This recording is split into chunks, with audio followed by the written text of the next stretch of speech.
So my talk, given the title, Why We Can't Abandon Fossil Fuels and Why We Shouldn't Try. The biographical note on this is this. I'm not a scientist, not a climate scientist. I'm just an ordinary person, you know? And at some point or another, as Michelle said, I was doing columns for the Victoria Times Columnist, and I wrote a column that was based on a film by, I think it was Martin Condon. It was called The Great Global Warming, $8 Billion Global Warming Swindle. And it was way back in 2007. And Andrew Weaver, who's Canada's sort of leading cheerleader for climate things, wrote a letter to the editor saying that I was scientifically illiterate for holding this position. So I thought, okay, scientifically illiterate, this is a scientist. But I've read an awful lot of Karl Popper, and Karl Popper sort of tells us what science does, and I got a pretty good idea of what science is about. So anyway, I started to think about that, and I started to write a book, and that was the false alarm one. And that one was, I call it my battleship, because I'm not here to sell these books, by the way. I'll buy them or not, but I just want to tell you where I'm coming from. The first book was a pretty intensive examination of the whole climate science. And at that point, net zero hadn't been invented yet. And so things were not as bad as they are now at that point. But it was pretty obvious to me that the science on this was completely falsy. It's false, it's faulty, it made no sense. And as I was writing, I kept thinking, this can't be right. This cannot be right. I can't be right. I'm not a scientist. How could I know more than scientists about this topic? It's impossible. I then started to, so time went on, and I taught at University of Victoria for 15 years, and then I retired. And I decided it would be fun to update the thing, so I updated it through the Looking Glass. And it's the one that deals with net zero. And the more I learned about net zero, the scarier it got. And so at the end of this talk, I'm going to do something they don't do in the Climate at a Glance book, which is talk a little bit about what I think is going on with the people who are trying to change our world in this drastic way. What is the mentality that these people have that somehow our world just isn't good enough for them? Anyway, so I'm going to talk about section 4. I wrote section 4, and I wrote some other sections of parts of other sections, and I also did quite a bit of the copy editing, so I was pretty involved in this, and it was a lot of fun. Anyway, the benefits of fossil fuels and CO2. And I also learned a lot while doing this. I didn't know, for example, that 60% of our clothing comes from synthetics, from fossil fuels. So, that was something I didn't know about. Anyway, life without oil. We talk about life without oil won't be as easy as the IPCC thinks, or Mr. Mark Carney. So only 46% of oil goes to gasoline. The other 54% is thousands and thousands and thousands and thousands and thousands and thousands and thousands and thousands of products that we would not want to be without, including things like Band-Aids and chairs, and clothing. So if we decide we're going to go to net zero, and it doesn't mean we're going to get rid of fossil fuels entirely, but damp them down enormously, we're going to have to come up with substitutes for these, and some of them are not going to be as good as the substitutes some of them are going to be worse in the environment than what we have, and I'll give you an example. So the fun fact, the 60% of our clothing is made from fossil fuels, okay? And even cotton, which is the real thing, it's natural, is grown using fossil fuel fertilizers. But if we're not going to have all of these at our disposal from fossil fuels, then maybe we'll go back to wearing furs. I don't know what the animals will think about that. They might think it's a bad idea. However, I thought we cared about animals, but apparently not enough. Anyway, what's this? Artificial fertilizers. I actually learned quite a bit about artificial fertilizers from doing this section that I didn't know. Now I do, and they're better than natural fertilizers in many ways. And the reason is that they're better absorption by the soil. The nutrients are released gradually. The application is less frequent. You don't have to do it as often, so it's a little bit cheaper. And it's less costly for farmers. And there's less land to produce the same amount of food. Food is important. We take food for granted in our world, but for a lot of people in the world, food is not something you take for granted. Only in our world where we take food for granted would we even think about doing this. But anyway, so agriculture uses fossil fuels, believe it or not, and not just as fertilizer, but how do you get the crops from one place to another? How do you winnow the crops? How do you create the, whatever it is? You need tractors, you need harvesters, you need trucks to get things to markets. This is a fascinating little statistic. Half of the world's food is produced using synthetic fertilizers or fossil fuel-based fertilizers. This is from the World in Data, which is a fascinating place to go for this kind of information. And so if we were to stop using fossil fuel fertilizers, then half the world would starve. Now, I was thinking about that, just as Michelle was mentioning it, and I think what this means is that we're not going to allow 4 billion people to starve, but what we'll do is we'll be, of course, doing everything we can to make sure that they don't, but we're all going to go hungrier. And in fact, we might even go back to the good old 1800s or maybe even medieval times, Anyway, that's an amazing statistic. And to even think about replacing fossil fuels at this point when we don't have some substitute for them, it's just insane. Okay, it's been tried. Isn't that great? Somebody actually, not us, tried this kind of net zero experiment in Sri Lanka. You all read about it. And what happened was rice production fell by unbelievable 80%. Wow. Tea production fell by half, and tea is one of Ceylon's or Sri Lanka's major exports, as you know, and of course rice is important for them for nothing else for eating. Exports crashed and food prices soared, and it was so bad that the various farming populations descended on the capital of Sri Lanka and basically forced the president of Sri Lanka to leave. Something that's incidentally we might think about doing here. Not a bad idea if things get as bad as that. And hopefully they won't, but they could. Okay, so one of the sections in the book talks about world population. We need more food because we're having more people. The UN has estimated that we're going to go up to 9 or 10 billion, and then we'll kind of fall off. And the reason for that is that people are becoming more affluent. So even in the poorer parts of the world, people have more money, they have more time, they have more food, and generally speaking, affluent people have fewer children, as you all know. So we are not going to keep going exponentially forever, at which point we probably would be hungry. But we do need fertilizers and so on to feed the people that we do have and the extra 1 or 2 billion that are coming along. So key takeaways for this section: fossil fuels don't just provide fuel, thousands of other essential products, and there's some of them. By the way, plastic bags. I love plastic bags. A few years ago, when in Victoria, when they banned plastic bags, my wife and I went to Monroe's bookshop. Okay, and we hadn't yet learned that you've got to bring your own bag, so we didn't. And so we bought a bunch of books, and they gave us a paper bag for which we had to pay 5 cents or something like that, and it was raining. So, we're coming out of the store, and we've got, 10 or 15 books, whatever it is, and they're in plastic or in paper bags, and it's raining. So, of course, the paper bags all dissolved, and we end up kind of carrying them all in our arms. It's just stupid. I'm sorry. The other one, of course, is cardboard straws. Okay? And Donald Trump, bless his soul, in his inaugural address said that he was going to get rid of cardboard straws. There's a lot of reasons for not liking the man, but that's one of them for liking him, and there are several others as well. To make that part of your inaugural address, wow. Okay, times are changing.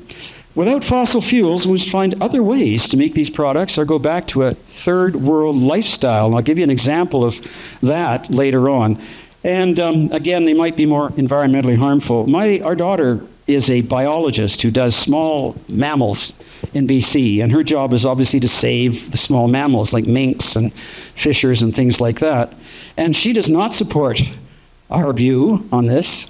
But I'll have to go back and point out to her that if we don't have these synthetic clothing, then maybe we'll have to start using animal furs. And we could start using, I'm sure a fisher, we get about maybe 100 of them, and they probably make a very nice coat. So, next section is poverty rates, lifespans, and infant mortality. And this is an example of the incredible miracle that fossil fuels have provided to those of us who live in this extremely fortunate time. This is the best time in history for human beings. It's never been better. I mean, that's not saying much, to be honest, given what we know about history. Bill Mayer's remark, if you think you've got it bad now, you haven't read history. It's true. Anyway. So, fossil fuel use and GDP correlated.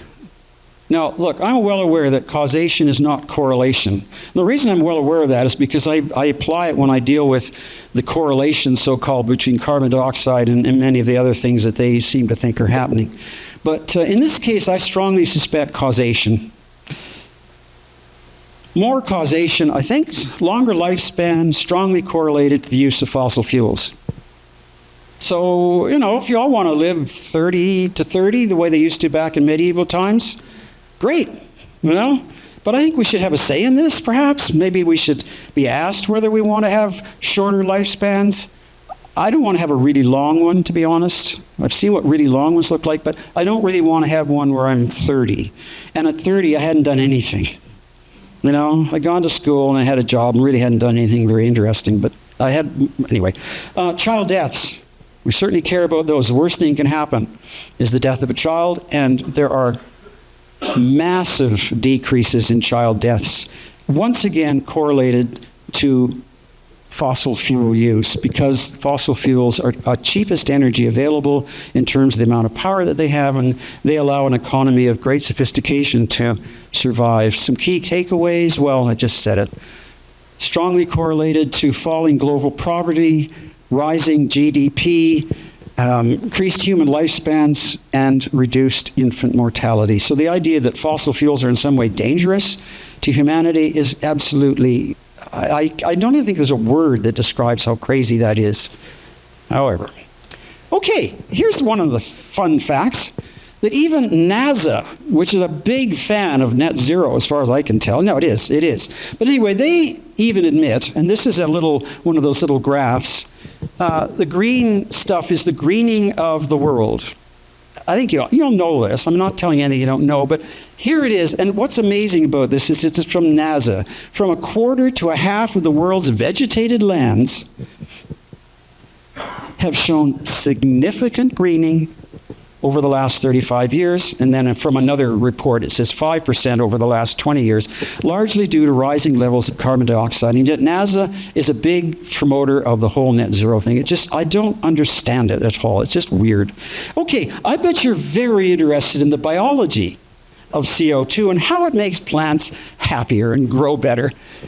I was fascinated when I read about this. It's just so cool. So plants have these little holes I think they're under the leaves, called stomata, and they emit CO2 molecules, which then turn into leaves and stems.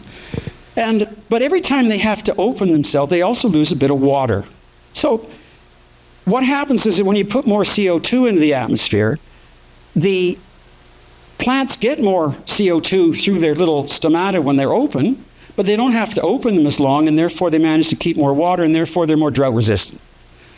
So not only are plants growing better, but they're more drought resistant. It's win-win. I mean, it's ridiculous. Anyway, we need more CO2 in the air, not less. And Ron mentioned the fact that at 150 parts per million CO2, which at that point there isn't enough CO2 to keep plants alive. There isn't enough of these little molecules floating around for them to pick up and nourish themselves. So if plant life dies, animal life dies. So we were that close to a massive extinction event. And what we're doing now is, well, we're replacing that.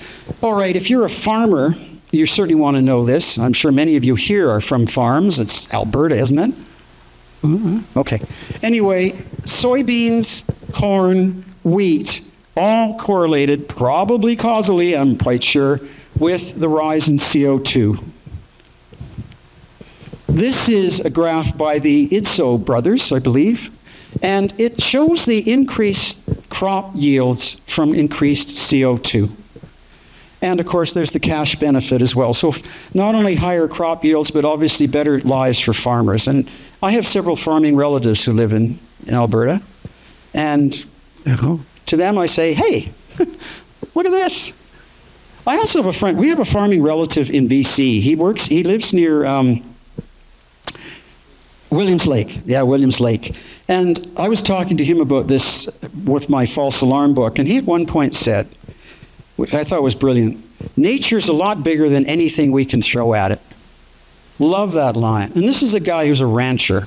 He knows nature far more than those of us who live in cities and so on. Nature's a lot bigger than anything we can throw at it. Anyway. Key takeaways. I think I'll just leave it at that. Okay, this is fascinating. I think probably my education really began with something like this. Warming is good for civilization. Have any of you read, well, some of you may have read Ken Follett's Pillars of the Earth? Anybody? Yeah, some of you have. It's brilliant. It's just amazing. But it's a story, it's set in about 1150, which is sort of around the medieval warm period is just beginning.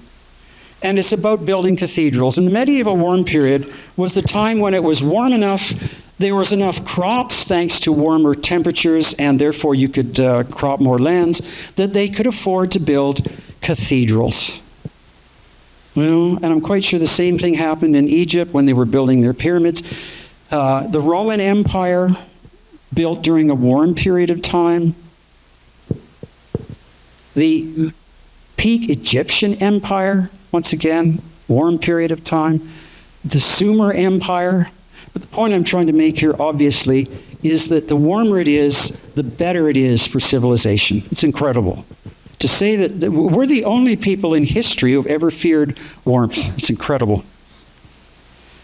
This is just a little thing, a little chart from NASA, of all people, showing that the average temperatures when you go back, how many thousand years? Yeah, 8, 9, 10,000 years, is actually on the decline. The previous warmings were actually a little higher than the one that we're having now. And the one that we're having now is helped a little bit by carbon dioxide, quite a bit, I'm sure, by the urban heat effect, a certain amount of agriculture, but we're just kind of bringing CO2 levels up to where they should be.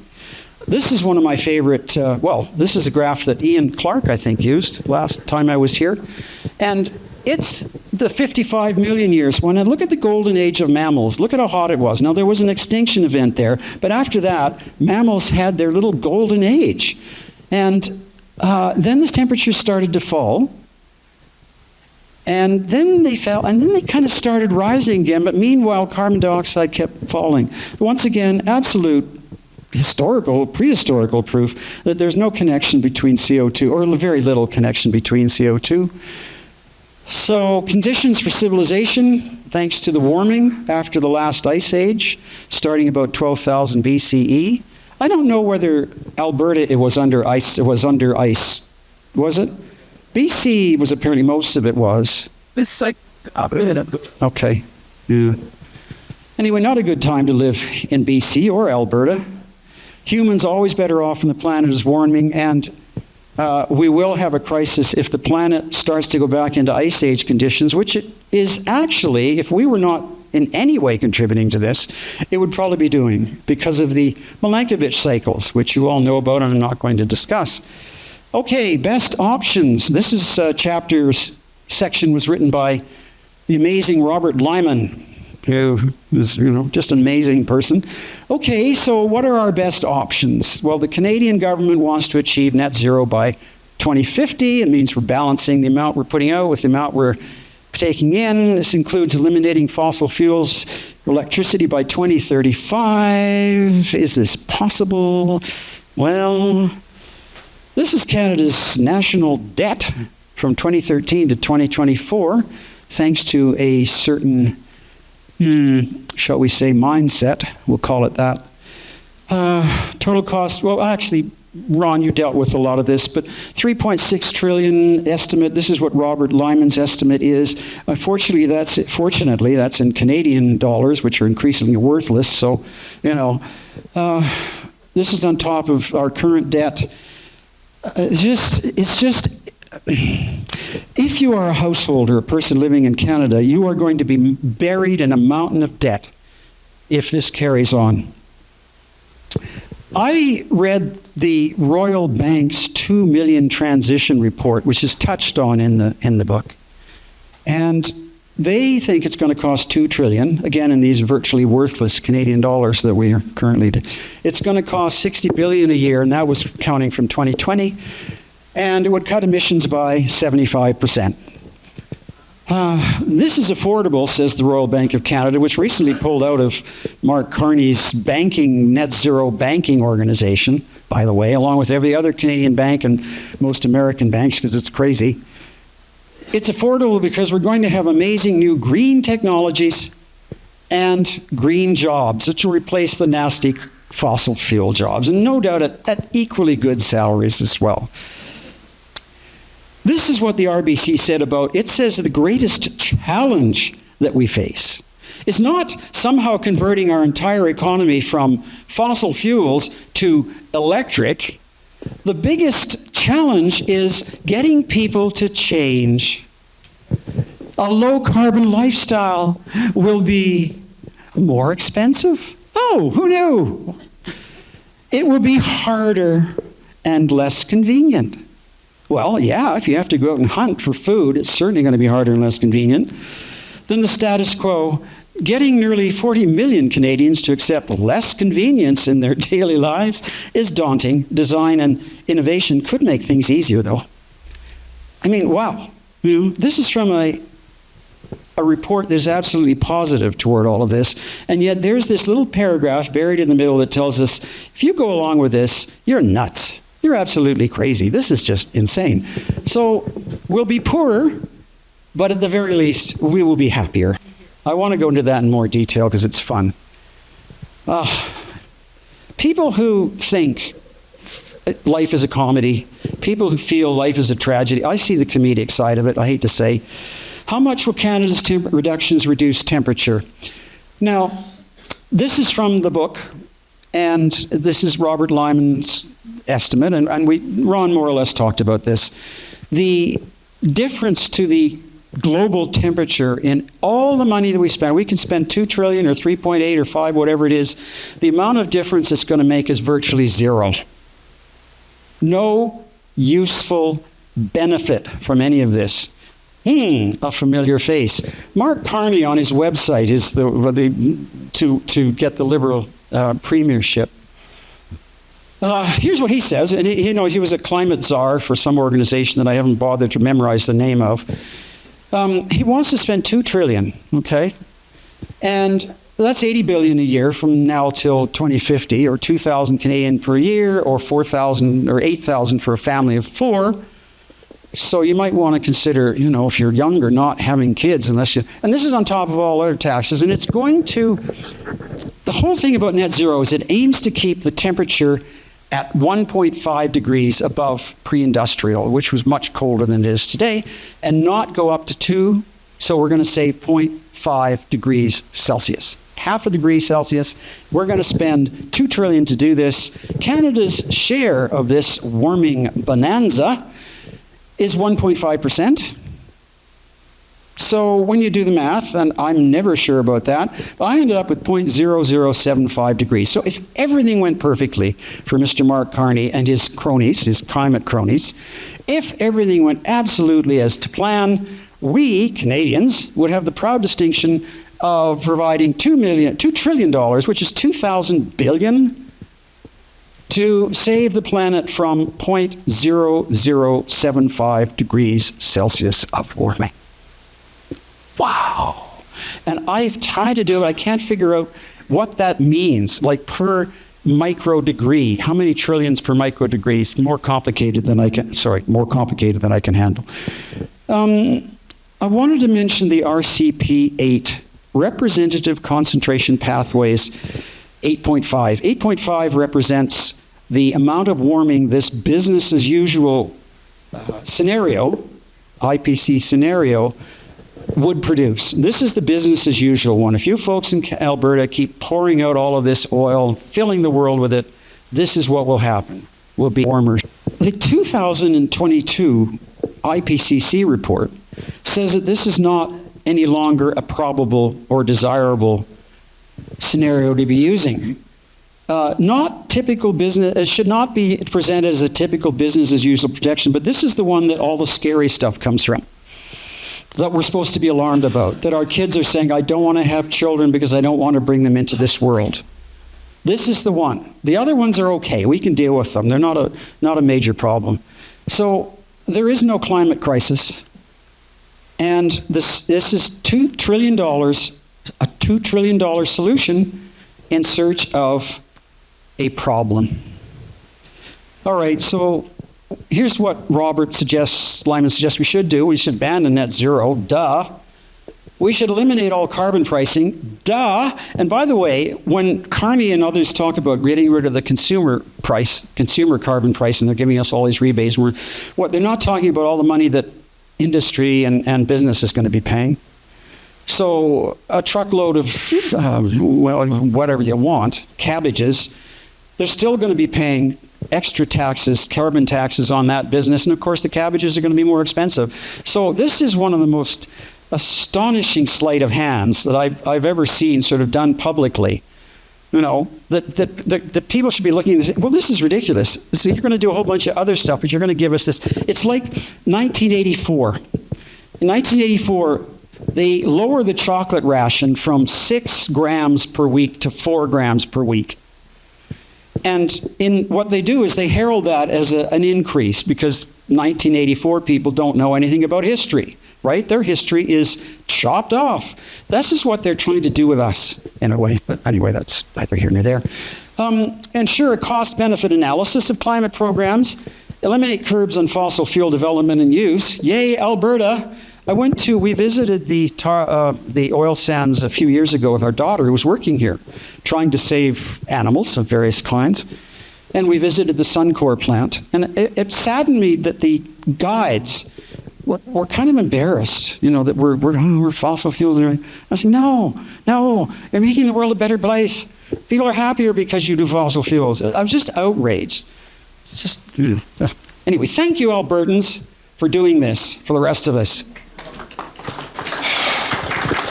And finally, recruit pathfinders. So I was talking to Michelle earlier, and she asked me on a little interview, and she asked me the question of, why are we doing this? Well, I think the reason we're doing this is we're hoping that some of you will decide that they want to become pathfinders and pass this information on to other people and your friends. And there's a book, and you can give it to them. And it's a really easy book to read. And it's done in that modern style, which is very short sentences. It's very colorful. Just sort of the young people like, They've got their cat videos, and then there's Climate at a Glance. And it's sort of the same. It's a little easy to read. It's not hard. You don't actually have to be fully literate. What's up with that? Okay. All right. Key takeaways. Very expensive, futile. It's going to increase costs to consumers artificially. This is what's amazing about this. You have cheap energy, or relatively cheap energy, and somehow you're going to try to make it more expensive. Now think about that for a minute. Does that make sense? Not unless you're living in a world where history doesn't exist. If you think you've got it bad now, you don't know history. If you think you've got it bad now, you don't know history. And there are ideologically driven goals that will have zero effect on the weather. Okay? Now, final thoughts. These are my thoughts, I think. Net zero will make Canadians poorer. Poor nations are less able to adapt to the climate changes that do occur. And climate change does exist. It's a real thing. It was warmer. Ron touched on it the last few years. My wife and I went to Mexico in November a year ago. And November is usually very nice in Mexico. It's really hot, really humid, thanks to this frigging volcano, the Hunga Tonga volcano. It has nothing to do with carbon dioxide. If you're going to add 10 to 15% of water vapor, which is the main greenhouse gas, if you're going to add those to the atmosphere, you're going to have a warmer climate. So don't blame it on carbon dioxide. It's stupid. And finally, well-off nations are far better poised to deal with the climate changes that do occur. So the better off we are, the more we can deal with the climate changes that do occur. And I'm going to add something on that. In BC, we have a thing called, we had a big flood in what's called the Sumas Prairie. And it caused $2 billion worth of damage, and it killed a whole bunch of chickens and cows, and that's sad. It didn't kill any people except one, I think. And so $2 billion of damage, and then they did the assessment on it afterwards, and I seem to recall reading, and you can correct me if I'm wrong, that the Sumas Prairie was a lake. It was the Sumas Lake, and it was drained in order to create beautiful farmland, and then they forgot to do the upkeep on the various dikes and embankments that kept the water out. And I believe, from what I read, and I can be corrected, that the cost of keeping those embankments to where they should have been was about $600 million over 10, 20 years, whatever it is. If the government had done these expensive but necessary repairs and so on, then the Sumas Prairie flooding would not have happened. So we have $2 billion of damage, which is blamed incidentally on climate change, but the real reason was that if you're going to drain a lake, for God's sake, make sure that you keep the water out. You know, it's really that simple. It's easy to blame climate change for that, but it has nothing to do with it. And LA fires, nothing to do with climate change. It's all human silliness. What is my time situation, Michelle? Done? Wrapping it up? Okay. Let me just, no, well, I'm going to end a little bit with what I consider the ideology behind all of this. When I started doing the second book, the Climate Change Through the Looking Glass, and I called it Through the Looking Glass because, the idea is that we're going to go look at this whole climate issue from the other side, the way Alice does. And I also call it Do-It-Yourself Guide because I provided ways for people to actually check for themselves my figures. For example, there's a website called Wood for Trees. And it allows you to actually look at the data from many different monitoring agencies and create charts for yourself. One of the reasons I envy Ron so much, I'm green with envy, is his ability to produce charts. But Wood for Trees allows you to produce charts. And there were various other ways that I allowed people to check for themselves what I'm saying. The ideal scenario, remember I told you RCP 8.5, which is called SSP 4 whatever. The best scenario for the IPCC is this one. This is the one where we're all good little hobbits and do what we're told and don't pollute.